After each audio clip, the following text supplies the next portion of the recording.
Pastor, assim como o senhor, tem muita gente que sofreu nessa época por causa do legalismo, uso, costume, da radicalidade que algumas denominações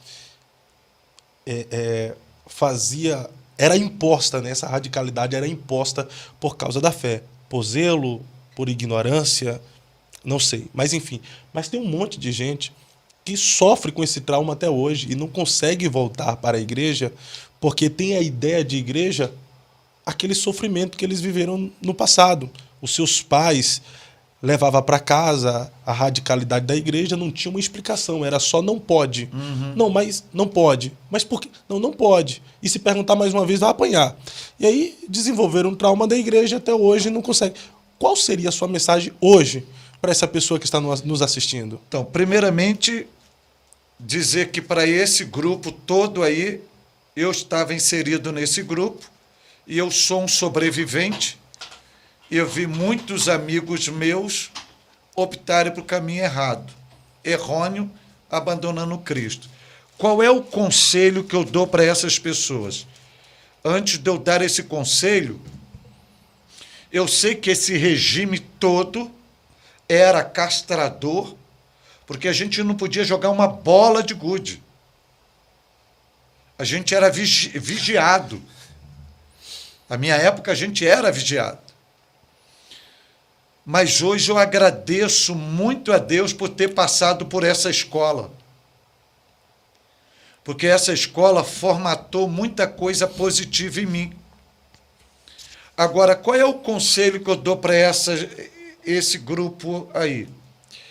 Ao mesmo tempo que como nós iniciamos a conversa do irmão falando sobre a banalização da graça, ao mesmo tempo naquela escola a severidade da lei,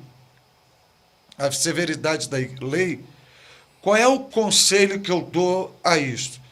Por que essas pessoas têm um trauma? Por que elas se evadem? Por que evacuam? Por que vão embora?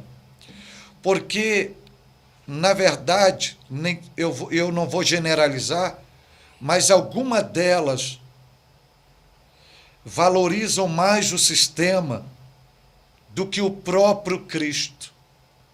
O que me fez sobreviver foi a minha visão do Cristo, o meu encontro com o Cristo, e entender que o Cristo estava acima de tudo aquilo, e que eu poderia passar o que for, sofrer o que for, mas que eu não abriria a mão do Cristo por nada, porque ele era o meu bem maior, como é até hoje.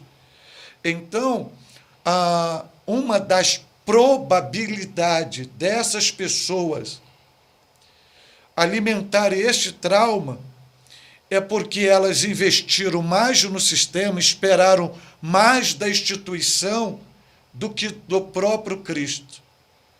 Porque quando a gente tem uma experiência pessoal, genuína, legítima, impactante, transformadora com o Cristo, a gente pode passar tudo na vida, que a gente não abre mão de Jesus, porque ele sempre é e sempre será o nosso bem maior, ao ponto de, pegando uma palavra bíblica, é a linguagem de Paulo: nada me separará do amor de Deus que está em Cristo Jesus. E ele dá uma série de circunstâncias, de probabilidade que poderia separar.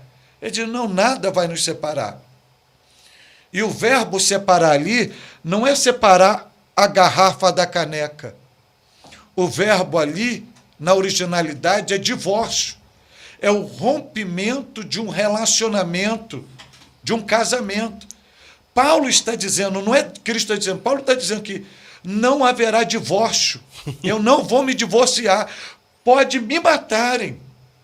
Pode vir a espada. Não haverá divórcio.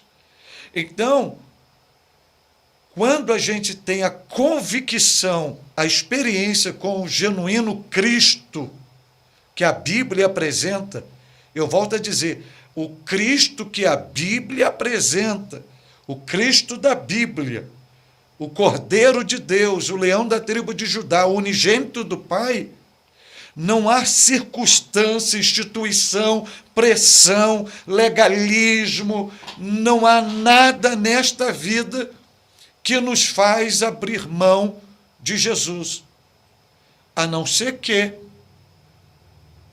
vivamos como Judas, enxergando Jesus apenas como um mestre. Mas quando enxergamos como o Senhor, a gente tem prazer de morrer confessando o nome dele. Uau, perfeito.